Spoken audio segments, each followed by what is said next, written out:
بناوی خوای بەخشندە و مێرەبان بناوی ئەو خودایەی کە لە مەدحی پێغەمبەردا صلی الله عليه وسلم دەفەرمێت وإنك لعلى خلق عظيم. صلاة وسلام لەسەر پێغەمبەری پێشەوا صلی الله عليه وسلم ئەو پێغەمبەرەی کە لە ڕۆژی دواییدا دەفەرمێت ئومەتەکەم ئومەتەکەم. صلاة وسلام لەسەر دیداری هەموو ئەو کەسانە بێ کە خۆشەویستی ئەو پێغەمبەرن لەسەر ڕێچکە و ڕێبازی پێغەمبەری پێشەوا صلی الله عليه وسلم. یەکەم ڕووماڵی کەناڵی ئاسمانی پێیان لە نێو بازاڕ و لە بەردەم قەڵای شاری هەولێر دەست پێ دەکەین لە پایتەختی مەولود لە شاری هەولێری دێرین کە لە دێرین زەمانەوە لە یادی لەدایکبوونی پێغەمبەری پێشەوا صلی الله عليه وسلم خەڵک بە پیادە دێنێن بەر شەقام و لە نێو هەموو مزگەوتەکانی بازاڕ دەنگ و سەدای زیکر و واروەها سەڵاوات لەسەر دیداری پێغەمبەر صلی الله عليه وسلم دەنگ دەداتەوە. ئەم ڕووماڵە دەست پێ دەکەم لە خزمەت هەردوو مامۆستایانی بەڕێزم زۆر بەڕێز مامۆستا دکتۆر ئەحمەد سۆفی سورچی یاخۆ بەخێر بێی مامۆستا ژیان گەورە سەلامەتان زۆر بەڕێز مامۆستا حەسەن عەبدوڵڵا یاخۆ بەخێر بێی مامۆستا ژیان. با لەوە دەست پێ بکەم چۆن یادی لەدایکبوونی پێغەمبەری پێشەوا بکەینەوە صلی الله عليه وسلم. الحمد لله حق حمده والصلاة والسلام على من لا نبي من بعده وعلى آله وأصحابه ومن تبعهم بإحسان إلى يوم الدين. خوش حالم لروجك وها برلش كوماندي جنابتان دعوتان كردين ليرة ولو شنو لا بن بيرقلاتي هوليري خواهي جورة سلامتان كا سالنا أو ياد ليراني الزندي دكريتو ولا دير زمانه ولا زمان سلطان مظفروا ئەکرێ هەر ساڵی وا باشە گۆڕانکاریەکی تێدا بکرێ ئیبداعێکی تێدا بکرێ مەسەلەن ئێستا ئەکرا هەموو ئیزاعەکان ئەوانەی دین هەچی دەچیتە بن سەلام لە یەکتری بکەن. بەڵێ دەبۆ زیندووکردنەوەی سنەتێکی پێغەمبەری خوا صلی الله عليه وسلم کە سەلامکردنە کە پێغەمبەر فەرمی صلی الله عليه وسلم ئێوە ناسنە بەهەشتە تا ئیمان لێنن و ئیمانتان کامل نابێت تا یەکتریتان خۆش نەوێ و شتێکتان پێ بڵێم ئەگەر بیکەن و ئەنجامی بدەن یەکتریتان خۆش دەوێت خۆشەویستان زیاد دەبێت. فەرمیان بەڵێ یا رەسوول الله پێغەمبەر فەرمی صلی الله عليه وسلم ئەفشوا السەلامە بەینەکم زۆر سەلام لە یەکتری بکەن. لە ئاخری زەمان یەک لە عەلەمەتەکانی کۆتایی زەمان و تەواوبوونی دنیای ئەوەیە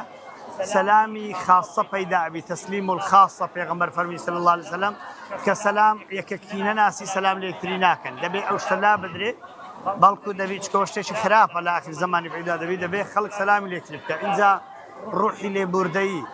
یعنی ڕوحی لێبوردەیی ئەو ڕۆکە لەنا ئەو خەڵکەی بەبیر خەڵکی بێنێتەوە خەڵک بەبیر یەکتری بینتەوە بەبیر منداڵەکانی بینەوە کە ئەو ڕۆکە یادی لەدایکبوونی پێغەمبەری صلی الله عليه وسلم لەو ڕۆژەدا مەشوەکو پێغەمبەری خوا لێبوردە بین عليه الصلاة والسلام کابرا هاتۆتە خزمەت پێغەمبەر صلی الله عليه وسلم گەنج بووە گوتوویەتی ئەمن حەزم لە ئیشی فاحیشە و خراپە عليكم السلام ئیشی فاحشە و خراپە پێغەمبەر سەحابەکان چاویان سوڕاند و چۆشتیوا دەکەی پێغەمبەر صلی الله عليه وسلم زۆر بەڕوحەکی لێ بردەوە فەرمی وەرە نەسیحەتی کرد فەرمی تۆ حەزەکەی لەسەر داکت خوشکت عائیلەت ئەوانە فەرمی گوتینە وەڵڵا گوتجا خەڵکیش ئەوها پێی ناخۆشە و پێغەمبەر صلی الله عليه وسلم دوعای لەبۆ کرد و دڵی پاک بوویەوە و تەوبەی کرد و گەڕاو لای خوای گەورە. ئەو ڕۆکە بکرێتە یادی بەبیری هینانەوەی دوعا لە بۆ موسڵمانانی غەزە سەرکەوتنی و موسڵمانانەی کە ناخۆش سەرخستنی ئەوانەی کە ناخۆشیشان لە بێژە حەق ئێستا 50 کارتۆن و سندوق دانرابە لێرە لە بۆ موسڵمانانی غەزە بەڕاستی جوانترین یادکردنەوەی بەبیر هاتنەوەی پێغەمبەر ئەوێ صلی الله عليه وسلم بڵێن ئەمە ئومەتەکەیتمان بەبیرە و ئەو حەدیثەی پێغەمبەرمان بەبیرە صلی الله عليه وسلم کە فەرمی مثل الذين مثل المؤمنين في توادهم وتراحمهم وتعاطفهم كمثل الجسد الواحد إذا اشتكى منه عضو تداعى له سائر الجسد بالسهر والحمى. ئەو ڕۆکە قەتعی جوان لێرە درابە لە بۆ ڕزیندکردنەوەی حیجابی ئیسلامی کە شەریعەتی خوای گەورە و پێغەمبەر صلی الله عليه وسلم باسی حیجابن. ئەو ڕۆکە بەو شتە جوانان وەک چۆن ئێوە ئەوەی لە سەرشانتانە کردوتانە مامۆستا جەنابی مامۆستا حەسەنتان هێناوە بانگیمتان کردووە و لە تۆزێک دوور و دەور بەرە هاتووینەتە ئێرە ئاوهاش خەڵکی کە هەر کەسێک لە ڕاستە خۆی شتێکی کردبا لەو بابەتە. مامۆستا مەلا حەسەن دووبارە بەخێر بێی لە یادکردنەوەکی تەقلیدی و دووبارە دەربچین چۆن ئەو یادە زیندوو بکەینەوە تەنها لە ڕێژێکدا پێغەمبەرمان صلی الله عليه وسلم لە یاد نەبێ ئەو کارە چۆن کە بابای مسلمان صلى وبارك على سيدنا محمد رسول الله وآله وصحبه ومن والاه. فعلا بويك يعني ياد كرنوكي هادف به امانجدار به بيوستا لو ياد كرنوا تقليدياني كهن لو ياد كرنوا روتينياني كهن بو همشتك دبي جوازي هبت شكو يادي پیغمبرك صلى الله عليه وسلم كخاتم انبياء كتاي پیغمبرانا سيد و سرداري هم مروفاتيه هیچ گومانی تێدانە یادی لە دایکبوونی پێغمبەر صلی الله علیه وسلم ئەگەر وەکو یادەکانی دیکە بێت ئەو کاتە پاداشتی خواشی بەدواوە نابێ بۆی ئەمە یادی پێغمبەر دەکەن صلی الله علیه وسلم بەوەی کە پێغمبەر صلی الله علیه وسلم یادی لە دایکبوونی ڕۆژەکەی کردەوە کە تێدا بەڕۆژوو بووە. من زۆر پێم خۆش بوو تازە کە مەتەن بۆ نمونە مامۆس دکتۆر تێدا بەڕۆژوو بووە کە ڕۆژی مەتەن پێنجشەمبەیە سنەتی پێغمبەری صلی الله علیه وسلم دووپات کردەوە تێدا بەڕۆژوو بووە. یادی لەدایکبوونی پێغمبەر عەلەیهی سڵات وەسەلام دەبێت بۆ نوێکردنەوەی عیبادەت بێ بۆ خوای گەورە سوبحانەهو وتەعالا عیبادەت بۆ خوا اتباع و شوێنکەوتنی پێغمبەری خوای صلی الله علیه وسلم ئەگەر نا ئەوە ناوێک دەبێت بێ ناوەڕۆک ئەو کاتە ئیستیفادەی نابێت. لە ڕاستیدا ئەمە کە باسی پێغمبەر دەکەین صلی الله علیه وسلم دائما باسی خوا دەکەین کە سەڵاوات لەسەر پێغمبەری دەدەین صلی الله علیه وسلم دەڵێن اللهم إن دەڵێن صلی على سيدنا محمد صلى الله عليه وسلم کەواتە لەو ڕۆژەدا دەبێت ئینسان ئیمانی زیادکە پەیوەندی لەگەڵ خوا بتەوترکە و ئاشنا بێت بە سنەتی پێغمبەری صلی الله علیه وسلم وەکو جەنابی دکتۆر باسی کرد سنەتەکانی پێغمبەری خوا صلی الله علیه وسلم چین بە تایبەتی ئەو سنەتانەی کە فەرامۆش کراون نمونەی بە مەسەلەی سەلام هێنانەوە سەلام کردن لە خەڵکی ئەوەی کە زۆر گرنگە مەسەلەی تەضامن و هاوسۆزی و هاوخەمی لەگەڵ أمتي پیغمبری صلی الله علیه وسلم. ئێستا ئێمە من ئەوە بە جوانترین باشترین یادکردنەوەی پێغمبەری صلی الله علیه وسلم لەو ڕۆژەدا بە تایبەتی ئەم ساڵ ئەوە بوو کە مثلا ئەو یادە بخرابە لە هەموو جیهانی ئیسلامی لەبەردەم سەفارەتی ئەمریکا بووە لە هەموو وڵاتی جیهانی ئیسلامی کە پێیان بگوترایە بە ئەمریکیەکان بگوترا بۆ نمونە بە شێوەیەکی سلمی و مەدەنی ئەو ئێوە یارمەتی کیانێک دەدەن یارمەتی قەوارەیەک دەدەن کە خوشک و برای پێغمبەری صلی الله علیه وسلم شەهید دەکەن ئومەتی پێغمبەری صلی الله علیه وسلم شەهید دەکەن خەڵکێک کە قورئانیان لەبەرە قورئان دەخوێنن بۆ خوای گەورە سەجدە دەبەن سەڵاوات لەسەر پێغمبەر لێدەن عەلەیهی سڵات وەسەلام باشترین نمونەی یادکردنەوەی پێغمبەری صلی الله علیه وسلم دەبا بۆ جۆرە بە ئەگەر نەکرا لە بۆ لای کەبی مەثەن لەو ڕۆژەدا ئینسان مثلا بۆ نمونە سنەتێکی پێغمبەر عەلەیهی سڵات وەسەلام زیندوو کاتەوەکو باسمان کرد بالەوەی ڕاد بگرم بەڵێ مامۆستاش و جەنابیش باسی سەلام کردنتان کرد بەڵێ طبعا کە بابایەکی مسلمان سەلام لە یەکە چێ دەکا کەواتە ئەو کەسە لە دەست و زمانی من ئامینە سەلامی دەکەم. لە ئێستای مرۆڤایەتی چەندە پێویستمان بەو ئاشتیە هەیە کە لە ڕێگەی خوا سوبحانەهو وتەعالا لە بۆ پێغەمبەری هات ئەویش پەخشی کرد لەسەر جیهان کە ئەو ئاشتی ئێستا نەمایە چەندە لەو یادەدا پێویستمان بەو ئاشتی هەیە. گومان لەوەدانە ئەڵێن ئیسلام سەلام سلم ئەوانە هەموویان لە وشەی وەرگیراون کە سین و لام و میمە بەمعنە سەلامەتی فعلا مسلمان پێغمبەر فەرمی عەلەیهی سڵات وەسەلام مسلمان ئەو کەسەیە کە مسلمانان لە دەست و زمانی سەلامەت بن ئیماندار ئەو کەسەیە کە خەڵک لێی ئەمین بێت لە شەڕی و سەلامیش کرد نمونەی جەناب باست کرد ئەسەلامو عەلەیکوم بەعدی خەڵکینا دڵنیابن ئێوە من بە زمانی خۆم ئەزیەتتان نادەم قسەتان پێ ناڵێم تەشهیرتان پێ ناکەم باشە غەیبەتتان ناکەم بوختانتان پێ ناکەم و لە دەستیشم بە هەمان جۆر ئەو سنەتی پێغمبەر ئەوە ڕێبازی پێغمبەرە صلی الله علیه وسلم کە کۆمەڵگای لەسەر پەروەردە کردووە تاشکی لەسەر پەروەردە کردووە خێزانی لەسەر پەروەردە کردووە. ئەگەر مسلمان کەسێک نەبێ خەڵک لێی سەلامەت بێت باشە کەواتە لە سنەت و ڕێبازی پێغمبەر صلی الله علیه وسلم لای داوە چونکە پێغمبەری خوا عەلەیهی سڵات وەسەلام خەڵک بەو جۆرە بوو دوژمنیش ناری پێغمبەریش عەلەیهی سڵات وەسەلام پێغمبەری خوا تعدای لێ نەکردووە نە لە کەرامەتی نە لە حورمەتی نە لە حوڕیەت و ئازادی نە لە گیانی نە لە ژیانی جا ئەوە بەڕاستی فعلا ئەوە ناوەڕۆکی دینە ئەوە محتەوای دینە کە ئێستا بەداخەوە خەڵکێکی زۆر وەکو شکل وەکو ڕووکەشەکەی ئیماندارە یان مسلمانە بەڵام وەکو واقع تەماشا دەکەی ڕەنگە لە بازار لە خەڵک سەلامەت نەبی لەو خەڵکی کە بەداخەوە دەڵ لە کۆمەڵگەی خۆمان کە کۆمەڵگەشی مسلمانە ڕەنگە لە بازار لێی سەلامەت نەبی لەوەی کە فێڵ لێنەکە ڕەنگە لە سەفەرێک لێی سەلامەت نەبی ڕەنگە لە برادرایەتێک لە شەراکەتێک لە جیرانەتێک لە ئاخری بۆیە زۆر گرنگە ئێمە ئەگەر فعلا شوێن کەوتوی پێغەمبەرین صلی الله علیه وسلم دەبێ ئەوە ڕێبازمان بێ هەر وەکو پێغەمبەر صلی الله علیه وسلم هێناویەتی وا پەروەردە بکرێن کە فعلا خەڵک لە دەست و زمانی ئێمە سەلامەت بێت. جەنابی مامۆستای هەر فەرمایشتێکی پێغەمبەر صلی الله علیه وسلم ڕوحمان بە قوربانی بی دەیهێنی لە ئێستێدا یعنی بەشێکی زۆری کەلێمان لەو بابەتانە هەیە کە ئەو 1400 و ئەوەندە ساڵە باسی کردیە. بنمونە اتقوا الظلم فإن الظلم ظلمات يوم القيامة. ئێستا لە جیهاندا بە شێوەیەکی گشتی زوڵمێکی یەکجار زۆر هەیە دەکرێت بابای مسلمان یادی لە دایکبوونی پێغەمبەر بکاتەوە صلی الله علیه وسلم بەڵام مەیلی لەلای زاڵم بێ پژیری زاڵم کە چ زاڵمی ناوخۆوی چی ئەوەی کە ئێستا لە جیهان بە شێوەیەکی گشتی هەیە. خی گەورە لە قورآن لە سوورەتی التەوبە فەرمێ يا أيها الذين آمنوا لا تتخذوا آباءكم وإخوانكم أولياء إن استحبوا الكفر على الإيمان ومن يتولهم منكم فأولئك هم الظالمون. أفرمي أي إيمان دارنا أي أواني كمسلمان أواني أتباعي محمد المصطفى صلى الله عليه وسلم باب براي خوشتان نكن دوستي خوتان أجر أو باب برايتان دۆستایەتی زاڵمان بکەن و زاڵمیان خۆش بێن ئەگەر ئەنگۆش ئەوانتان خۆش بێ ئەنگۆش زاڵمن هەر کەسێکی زاڵمی خۆش بێ زاڵم حیسابە. پێغەمبەر صلی الله عليه وسلم و هەموو پێغەمبەرانش لە بۆ هاتینا ئەن یعبدوا الله واجتنبوا الطاغوت. خی گەورە فەرمووی لەقەد بعثنا في كل أمة رسولا أن يعبدوا الله واجتنبوا الطاغوت. خی گەورە فەرمووی ولقد بعثنا في كل أمة رسولا لە بۆ هەموو ئومەتان پێغەمبەرم ناردیە هەتا عیبادەتی خی گەورە بکەن بە تەنهایی وهروها على طاغوت الظالم والزوردار وبيدين وخوانا ناس واوانا دور من كأمنيتي ملتك ددن كأشتيك ددن كإشي فاحشة وخراب بلاو دكنوا بنينا يكساني لقى خلشي نزولينوا كهرتيشتي خرابة دكنوا خلقاني شي فقير ونزانش بديان دكن ايمي مسلمان دبيت تاو كراوبين اشتي جهاني درو درسو حاشا المتحدة دروسن درسو امريكا دروسن درسو ديمقراطية درو درسو علمانية درو درسو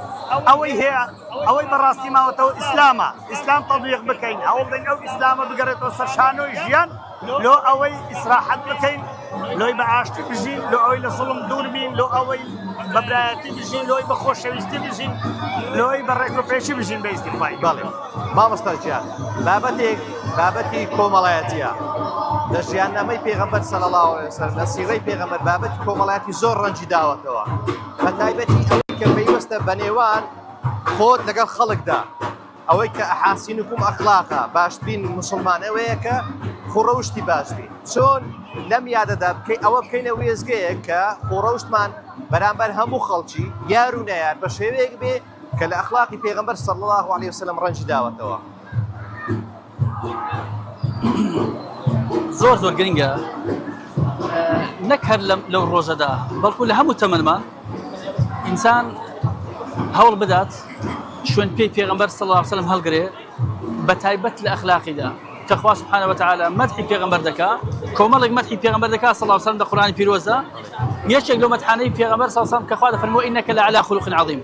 کە پێغەمبەر صلی الله علیه وسلم خۆی فەرمووی ئینەما بوعیثت لأتمم مەکارم الأخلاق خۆی فەرموویەتی پێغەمبەرمان صلی الله علیه وسلم نزیکترین تام لە من ڕۆژی قیامەت ئەو کەسەیە کە ئەخلاقی جوانترینە ئەخلاق جوانی کەمە خەڵکی بێ باوەڕ بەر لە خەڵکی باوەڕدار ئەوانەی لەگەڵ پێغەمبەردا ژیابن صلی الله علیه وسلم شایەتی ئەخلاق جوانی پێغەمبەریان داوە عەلەیهی سەڵاتو وەسەلام بەر لەوەی پێغەمبەری خوا عەلەیهی سەڵاتو وەسەلام وەحی بۆ بێت محەممەد المستەفا ببێت بە ڕەسوول الله صلی الله علیه وسلم خەڵکی بێ باوەڕ شایەتیوان بۆ داوە کە پێغەمبەری خوا چەند ئەمین بووە چەند دەستی پاک بووە چەندە دەمی پاک بووە چەندە دڵی پاک بووە چەند بە پاکی لەگەڵ خەڵک ژیاوە ئێمە ئەگەر بە فعلی پێغەمبەرمان صلی الله علیه وسلم خۆش بووێ دەبێ ئەخلاقمان وەکو ئەخلاقی پێغەمبەر بێ عەلەیهی سەڵاتو وەسەلام ناکرێ ئێمە ئیدعای خۆشەویستی پێغەمبەر بکەین بەڵام ئەخلاقمان بە هەموو کەس بچێ بەس بە پێغەمبەر نەچێ عەلەیهی سەڵاتو وەسەلام ڕەوشتمان وەکو هەموو کەس بێ بەڵام وەکو ڕەوشی پێغەمبەر نەبێ عەلەیهی سەڵاتو وەسەلام بۆیە ئینسان تەماشا بکەینەوە لە سیرەت و سنەتی پێغەمبەر دوردی خوا لەسەر بێ شارەزابین پێغەمبەری خوا چۆن تەعاملی کردووە لەگەڵ دەوروبەری خۆی لەگەڵ خێزان و خانەوادەی خۆی ئێمە خەڵکمان هەیە ڕەنگە ئیدعای خۆشەویستی پێغەمبەر بکە عەلەیهی سەڵاتو وەسەلام بەڵام لەگەڵ خانەوادەی خۆی لەگەڵ خێزانی خۆی لەگەڵ هاوسەری لەگەڵ دایک و باوکی لەگەڵ منداڵەکانی وەکو پێغەمبەر نەبی عەلەیهی سەڵات وەسەلام تەماشا دەکەی لەگەڵ خێزانی خۆی کەسێکی ڕەقە جنێودەرە ئیهانەکار و سوکاتی کەرە بە مەثەڵەن بە خێزانی خۆی بەڵکو لێی دەدا توند و تیژە لە کاتیدا پێغەمبەر صلی الله علیه و سلم لەبەر خاتری خۆی لە هیچ کەسێک تووڕە نەبووە نەک لێی نەداون نەک قسەی پێ نەگوتن بەڵکو لە هیچ کەسێک تووڕە نەبووە لەبەر خاتری خۆی ئەو پرسیارەی لە مامۆستام کرد بە شێوەیەشکە دەیکەم کەسێک ئیدعای خۆشویستی پێغەمبەر بکات صلی الله علیه وسلم لەسەر ڕێگە و ڕێبازی پێغەمبەر بی بەڵام مەیلی لە بۆ زوڵمی ناوەخۆیی و زوڵمی جیهانی هەبی بە قسەش بی بە پژیش بی بە مەیلی دڵیش بی مەیلی لەو کەسانە هەبی کە زوڵم دەکەن لە جیهاندا طبعا ئەوە پێغەمبەر دووری خوای لەسەر بێت صلی الله علیه وسلم ڕحمان بە قوربانی بێ زۆر بەدوور بووە لەستەم قەت لێی چاوەڕوان نەکراوە پێغەمبەری خوا عەلەیهی سەڵات وەسەلام بە قسەش زوڵمە هیچ کەسێ بکات چونکە خوا سبحانه وتعالى فەرمووی لە قورئاندا ولا يجرمنكم شنآن قوم على ألا تعدلوا اعدلوا هو أقرب للتقوى أي مسلمانين خراپیتان یان ڕقتان لە کەسانێک لە خەڵکێک کە ڕقتان لێیانە لە شوێن لە ئەتیکێ دەفەرمێ لەوەی کە ڕێیان لێ گرتوون لەوەی بستنە مەسجد لە حەرام ئەوە واتان لێ نەکە عەدالەت نەکە زوڵم کەن یعنی دوژمنانی دینن بەڵام زوڵمیان لێ مەکەن لە ئیسلامدا زوڵم قبوڵ نییە دروست نیە لە کافریش لە بێ باوەڕیش جا پێغەمبەر درود خوا لەسەر بێ هەمیشە یعنی خەڵکی ئەوانەی دەوروبەری خۆی و ئومەتی خۆی وا پەروەردە کردووە کە لەگەڵ عەدالەت بن دژی زوڵم بن أو آتيك أخوة فرمي سبحانه وتعالى ولا تركنوا إلى الذين ظلموا فتمسكم النار ميل تركنوا ضلنا الركن بالتالي ميل قلبي أدنى ميل كم ترين ميلتان نبي بوزال مستمكاران فتمسكم النار أكنت وشي استمك دبن كم استم أو استميك أخوة فرمي يعني أو أجري أو غزريك أخوة فرمي واتقوا فتنة لا تصيبن الذين ظلموا منكم خاصة يعني بو بس ظالم كان ناقريتوا دلنا بروي أو ظالمي شو أو كسش كميلي بو ظالم هي هل وش ناقريتوا خوافنا مبدأ بوي أوي كبيغمبري خوش بي عليه الصلاة والسلام ده هي جورك ميلي بو ظالمني بو استمكارني جهر كسك بأقل بي بلي شاي بيت كخوا فرموي ولا تكن للخائنين خصيمة يعني نبي ببشتوانو هاو كاري أو كسك خائن به أو كسك دجي إنسانية به دجي مروف به دجي دينت به باشا مالي خلق بخوا زودك كرامتيان لك دارك إنسان نبي بهيج جورك شتوان هاو كاريامت ما مصلا شون أم يادا بكينا درفتك بتايبتي الناس من يورد كاري أويك سند بتشوازك يادك بكينه بلام لنيوان كم ترخمي زيد رويدا شون أو خوش شويستي أو درب الرين لبو بيغمبر صلى الله عليه وسلم درب برين كتيدا هرزار بار نبينا ولا سر أويك أما خوش شويستي درب برين لبو بيغمبر باقي ورد فرمي وكذلك جعلناكم أمة وسطا لتكونوا شهداء على الناس ويكون الرسول عليكم شهيدا من يوم جراب أمتي شي وسط ولو أولي سر أمتان ببن بشاهد چون كامل لزاري پیغمبري خومان لزاري قرآن شاهدي لبسر أمتكاني كذا دين أواني كم ترخمبو بن برامبر پیغمبر كانيانو برامبر پیامي خواهي جور جل جلاله أوش فضل قوريك لأمتي محمد صلى الله عليه وسلم وپیغمبر الشاهد عليه الصلاة والسلام لسر هرشكي كإمر بكي وكو لآية سوري سورة النساء خواهي جور أفرمي أي پیغمبر أتو پیغمبران شاهد بنا لسر أمتي خوان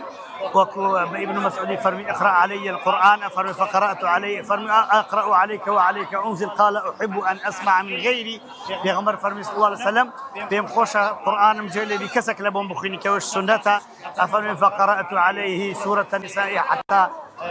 جئت إلى هذه الآية فرمي القرآن مسك لها تاقيش مو آياتي فكيف إذا جئنا من كل أمة بشهيد وجئنا بك على هؤلاء شهيدا فرمي قال حسبك الآن فرمي بس فالتفت إليه فإذا عيناه تذريفان دي تم پیغمبر دقريا صلى الله عليه وسلم فرمي لبروي پیغمبر دبيتا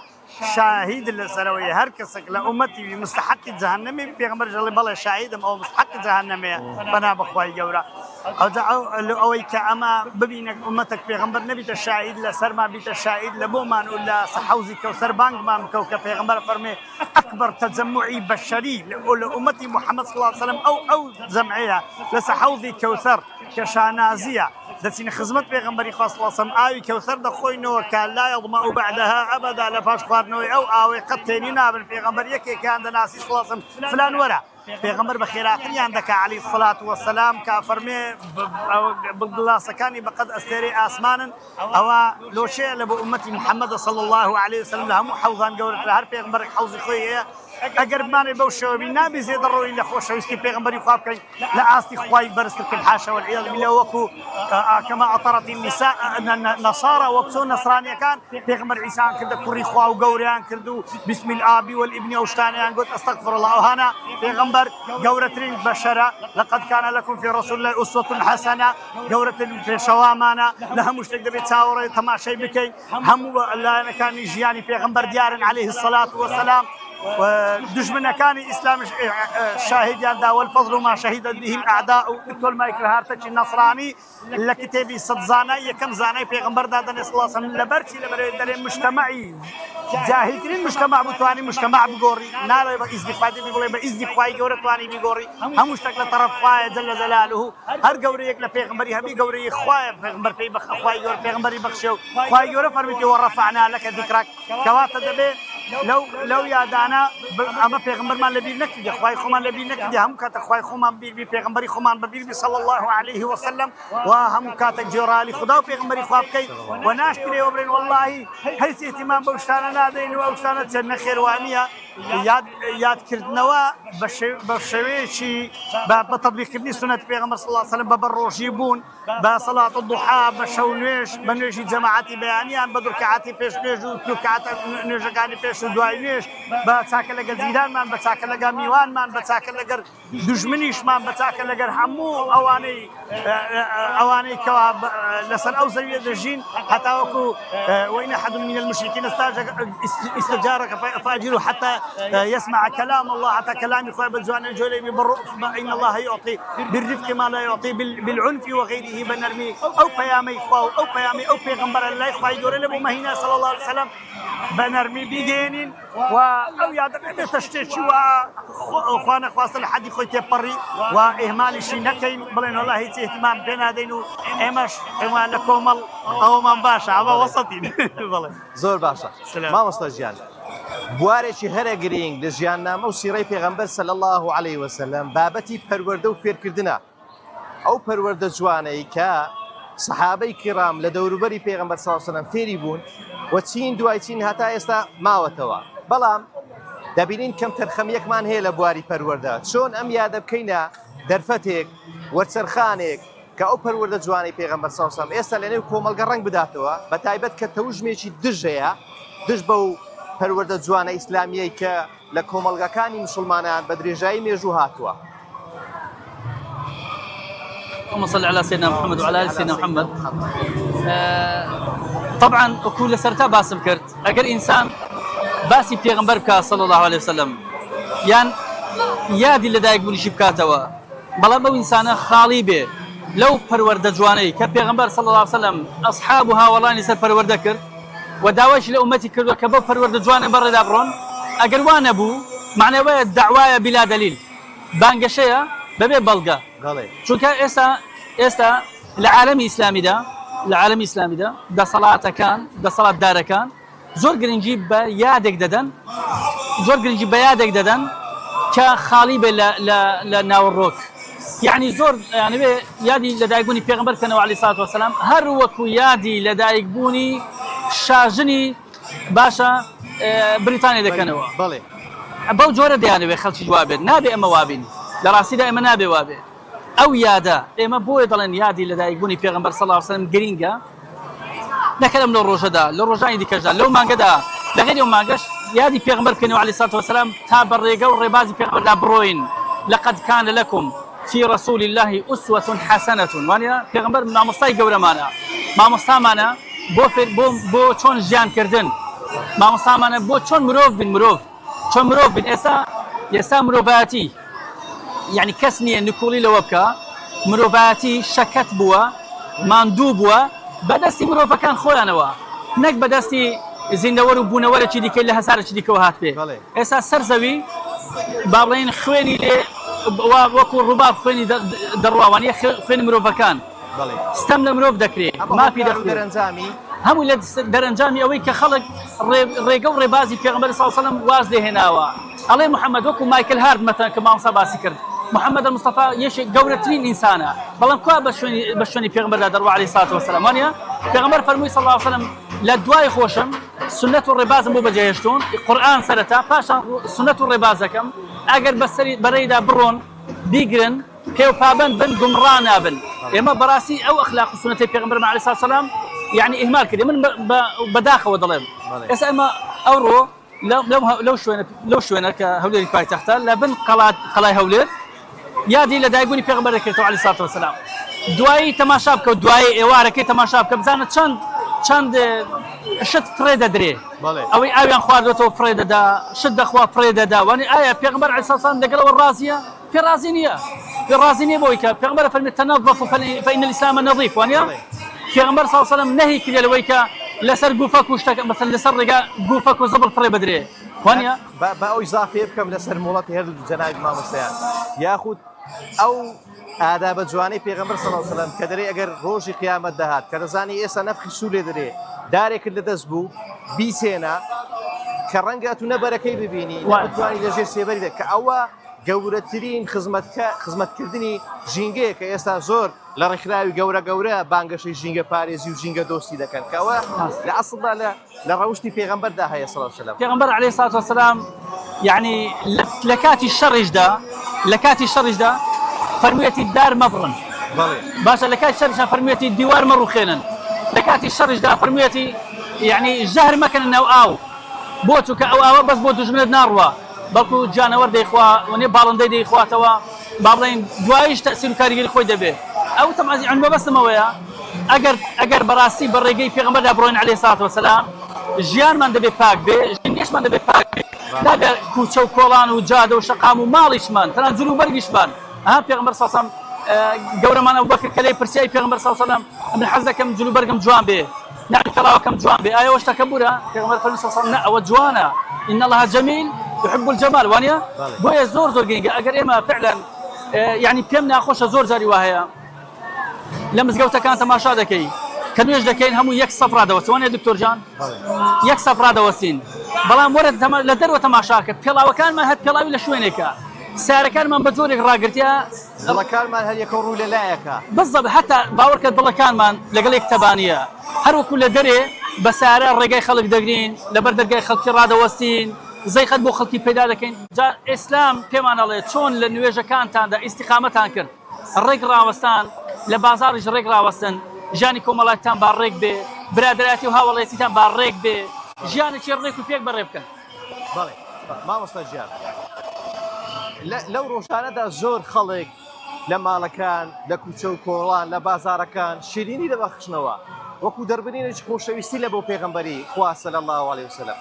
هاوکات لەگەڵ ئەو شیرینی بەخشینەوە چۆن لە میادەدا ئاکار و ڕەوشتیشمان هاوشێوەی پێغەمبەر بێ صلی الله علیه وسلم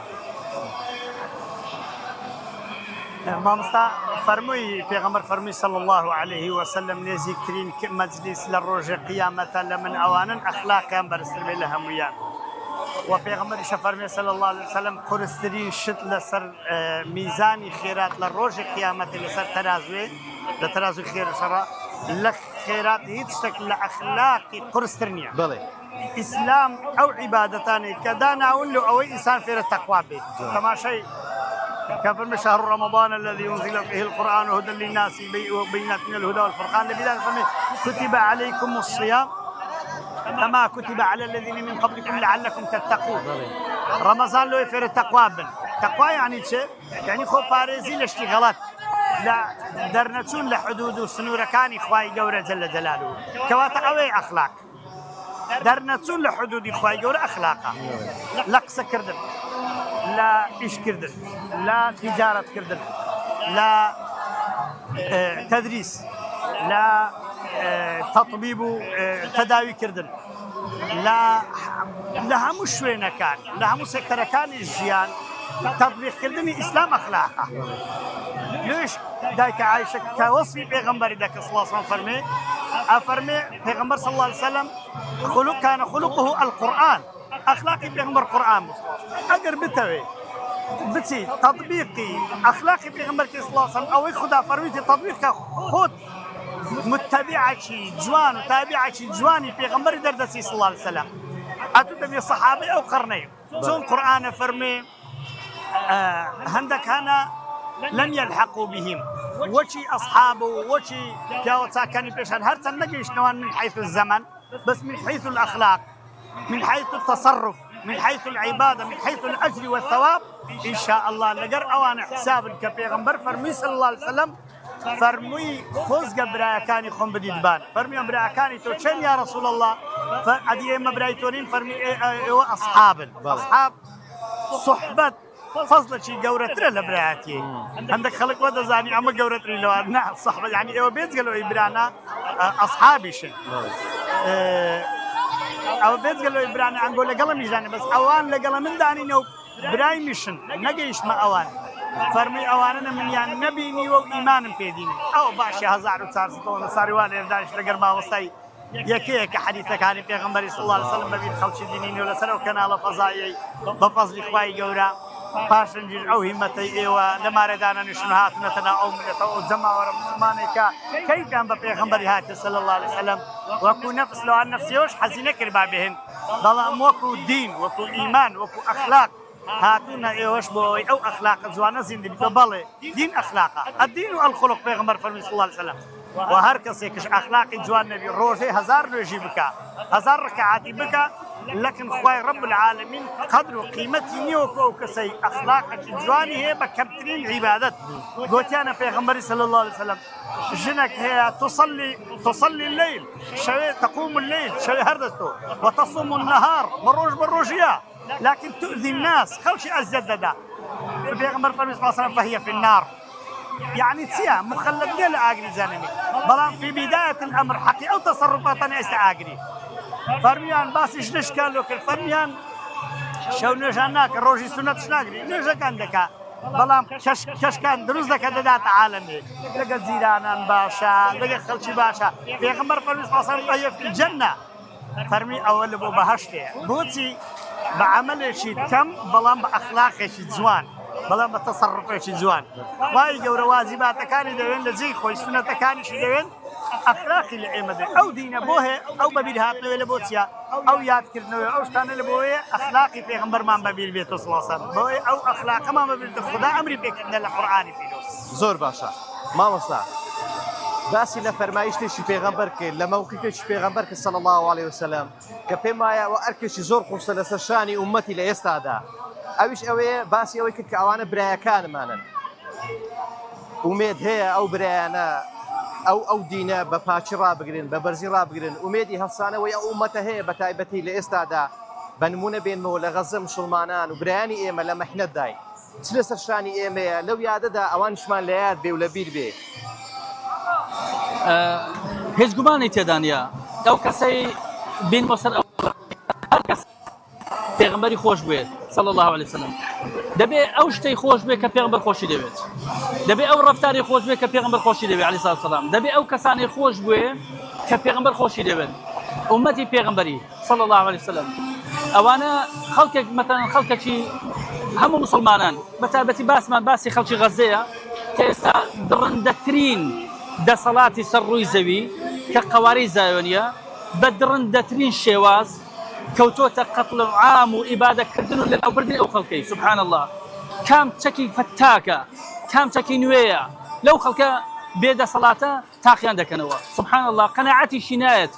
بە دەکەس بە کوشتنی بە شەیدکردنی دەکەس 20 کەس 50 کەس 100 کەس هەموو ڕۆژێک 701 ڕۆژە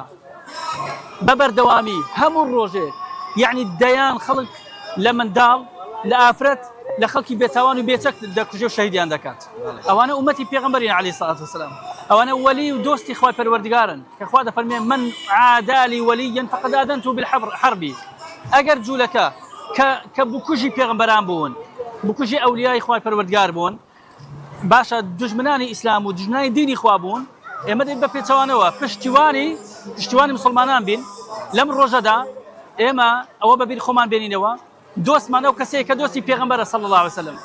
دشمن من او کەسێک کە دژمنی پێغەمبەر صلی الله علیه وسلم با نوری چاومان بێ با ڕۆشنایی چاومان بێ دژمنی پێغەمبەر بێ دژمنی ئێمەشە هەر کەسێک بێ با هاو زمانم بێ با هاو خوێنم بێ کە دژمنی پێغەمبەر بوو خۆشم ناوێت باشە دۆستی ئێمە خوایە جەل جەلالوه پێغەمبەری خوایە ئیماندارانە إنما وليكم الله ورسوله والذين آمنوا دوستان الله سبحانه وتعالى پیغمبری خواه سبحانه وتعالى صلى الله عليه وسلم وجل جلاله لله سبحانه وتعالى وإيمان دارانشن وانيا أو خلق إيمان دارا أجر إيما هاو صوص نبين لقى خلقك أو خلق إيمان دارا وكو إيما صلوات دادات طبعا أواني دجمني دينا يكشتيان بلا وزور زوجرينجا زور بيان خوشا أو سنورة دستكردي كدرستيان كرديا مسلمان لو سنورة دستكردي درنسيت هاو صوص نبي لقى الخلق ديك الا غيري ولاتي خوي باشا هاو صوص نبي هاو خم نبي انا تش علاقه بيتي خلاي خذ بقرباني با شدا ولا كبراك مثلا لغزه اللي يدقون به للسودان اللي يدقون به باشا لو سوريا مثلا شفوني كويا بس اسلام در الناعي وانما المؤمنون اخوه ايمان در هو امبراي يدي كان اوان دان ما كان بتجمني يديكا بلا اسلام در الناعي ايوا ليك دينا ايوا هم تنشن كتب پیغمبر صلى الله عليه وسلم برا خوش يدي كان اگر وكو حديثي ك زي ما مسا خوينديوا مثل المؤمنين في توادهم وتراحمهم وتعاطفهم كمثل الجسد الواحد إذا اشتكى منه عضو تداعى له سائر الجسد بالسهر والحمى أقل نبو أو كانت براسي ديار أو جستيا تو تماشاك جستيا شوينكي آزار دتشج آزار هم أندام كان جستا حسبوا آزار دكان إلا أندام نبي باشا أندام نبي كمردبت صربوا بيت او هسي بيناكات او يعني امتي يعني بو زوربين خاي غور فانا مبدا ان شاء الله بقرن بو او هستو سوزاكا پیغمبر عليه الصلاه والسلام هي بو امتي خوي مجوا مال ان شاء الله او يقلا شيء كلا حديث پیغمبر هاك صلى الله عليه وسلم شون او يقلا شيء يس زيدو بكينوا او شنوريك لدورو بردان برايا دلكان مان او شنوران تيبريني او شون بكين مصطلح كان قراون زارا وكان قراون استاك فيش هذا ما نقول في غمرة فرمي صلى الله عليه وسلم المرء على دين خليله فلينظر أحد من يخالف يار كاك إدريس يار متيام ده بلى في غمرة فرمي صلى الله عليه وسلم كافرمي برادر لصديني برادر تساوتان لأخلاقي برادر كدان برادر كركميت برادرينيا بلام 2000 برادري فريندي هي لفيسبوك هم بيسروا برن لا جروب شيء حمي حاشا بيسروا برن كواتا استوى برادري هي كاكا بس طاقت لي وهذا برادري لا وإذا سبات استشاري مستمالي ناري بخوانيا استشهد قراون براي من وكو بندا وكو خدمة كارشي أو ديني كتمنى كم هي أو روكا لو برداغا أو رابقرا ما مصطفى محمد لو برداغا أو رابقرا حتى دقاتا قاتا شنوي هرسي باري همو اللي بو غصيب نيرن أو باشري مولوديات كنوي مولودي بيغمبر صلى الله عليه وسلم لمس قوتا شريني توزيع لك لا يجيشي باب زانن أمة أورو تعزيه هي أمة أورو هم روج تعزيه لماري أما هم روج نيوشي جنازة دكي نيوشي جنازة غائب دكي بخائبين نيوشي جنازة نصب أو شهيداني غزي دكي خوشي تعمد خوشك مان هي بيغمبر كيف خوش صلى الله عليه وسلم زيرانت برسيبي زيرانت بكشجت ليرانه كيف خوشي دربغي اما تخوشك ماني خوشي ما اسلام سركوي خوشي ما ديني پیغمبر زندي بيتو خوشي ما صلى الله عليه وسلم لا اله الا الله بشكيتو خوشي ما اخلاق نظام الله بيتو خوشي ما حكم القران تطبيق بكري خوشي ما ظالم وزوردار سلطان نميني لسر اوزوي خوشي ما عدالت برپابي خوشي ما دزي نميني قلدلي نميني بيديني نميني كنال بيك بدروش كان نميني خوشي ما ليك برداغ آيو رابقرا حتى دقاتا قورترين شركة أورو بابوني لدايقوني بيغمر إسلاسا ديكرن يكبنسي بيكشتي مدن هم باري بنيرن لبو غزي أو باشترين ياتكبنوي بيغمر إسلاسا صلى الله عليه وسلم أو في توادهم وتراحمهم أوي لسر سيما مستاي دابيني لنيو أمتي إسلامي دا يعني هاوسوزيش زور باشي لبو مسلمانان بشويش جشتي شون لو يادا دا أو هاوسوزي توختر بكينوا زياتر بري بيبدين زياتر هاوسوزي مان هبي لبو مسلمانان بشويش جشتي لهمو جيهان لناوخو لهر زيني كمسلمانك هيو ظلمي لي ذكري والله طبعا أمتي إسلام خواه سبحانه وتعالى فرمي وأن هذه أمتكم أمة واحدة وأنا أو أمتي ويك أمتا أمة واحدة يك أمتا وأنا ربكم فاعبدون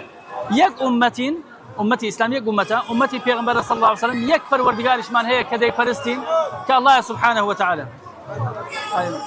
كخوي برودقار فلسطين وكباس ما كان بيغمبر ما عليه الصلاة والسلام يكمان قنوتي خوينده قنوتي نازلة لبرويك كومالك لها ولانيان شهيد كردو خيانة اللي كردون اوانش براي پیغمبرین علیه الصلاه والسلام کو حدیثی که مثلا امام صاحب خوينديوا اوان براو خوشکی پیغمبرن صلی الله علیه وسلم هر وکو ایمش کاتی خو که ظلمان لیکرا مفروض بو لسر همو خلق هاوسوز مان بیت هاوسوز نبو بو قیامتی خو خراب بو اوش که هاوسوز مان بو قیامتی خو باش بو سربازی بو دنیا بو قیامتی استا ایما لسر مانا هاوسوز بین لقل هر برايك مان لقل هر برايك ما هر خوشك مان کا ناخوشی ببینیت ناڕەحەت بێت دەبێ هاوکاری بین یارمەتی دەری بین خەمەکە لە سەلاب دەین هیچمان پێ ناکرێت دوعامان پێ دەکرێت نابێت لە دوعاکان لە بیریان کەین هیچمان پێ ناکرێت ئەتوانی یارمەتیەکی مادیان بۆ بنێرین بە پێی توانە ڕۆژی قیامەت پێغەمبەرمان صلی الله علیه وسلم ئەکید پێغەمبەر خوا دەبینینەوە کە پێغەمبەری خوا صلی الله علیه وسلم گلەیمان لێ بکات تۆ لە سەردەمێک ژیای لە ڕۆژگارێک ژیای کە براو خوشکانی من بەدەیان هەزار کەسیان لێ کوژرا کوا موقیفت چی بوو ئەگەر منت خۆش دەویست بۆ لەسەر برا خوشکەکانی من بەجواب نهاتی بۆ هاوسۆز نەبووی ئەزانی خەڵک هەیە ئیدعای خۆشەویستی پێغەمبەر دەکات عەلەیهی سەڵاتو وەسەلام ئێستاشی لەگەڵدا بێ نزیکەی 2 ساڵە ئەو خەڵکە قەتوعام دەکرێت یەک پۆستی لە فەیسبوک لە تۆڕە کۆمەڵەتیان پۆستێکی نییە كأضعف الإيمان بێگومان ئەوەتی بەڵگەی لەسەر چی بەڵگەی لەسەر بەڕێی پێغەمبەردا نەڕێی و عەلەیهی سەڵاتو وەسەلام ڕێی پێغەمبەری خوا وا نەبووە پێغەمبەری خوا گریاوە بۆ ئومەتەکەی خۆی بۆ خەم و خەفەتی ئومەتەکەی خۆی بۆ ناڕەحەتەی کە ئومەتەکەی تووشی دێت وانە گریاوە پێغەمبەر عەلەیهی سەڵاتو وەسەلام کە سەحابەی خۆی شەهید کراوە کە وەفاتیان کردووە بە ئومەتیشی بە هەمان جۆرە بۆیە دەبێت ئێمە بەڕاستی لەو ڕۆژەدا ئەو هەست و سۆزە لە خۆمادا زیاتر کەین هاوسۆز بن لەگەڵ ئومەتی پێغەمبەری عەلەیهی سەڵاتو وەسەلام کە بەڵگەیە لەسەر کە پێغەمبەرمان خۆش دەوێت زۆر سوپاسان دەکەم خی گەورە ئەوەمان بە خۆشەویستی لە بۆ پێغەمبەری خوا صلی الله علیه وسلم قسەمکە زۆر بەڕێز دکتۆر ئەحمەد سورچی بانخوا زۆر بەخێر بێی زۆر بەڕێز ماڵ دەست خۆش بێ خواتان شماندوو نەبی عەزیزانمان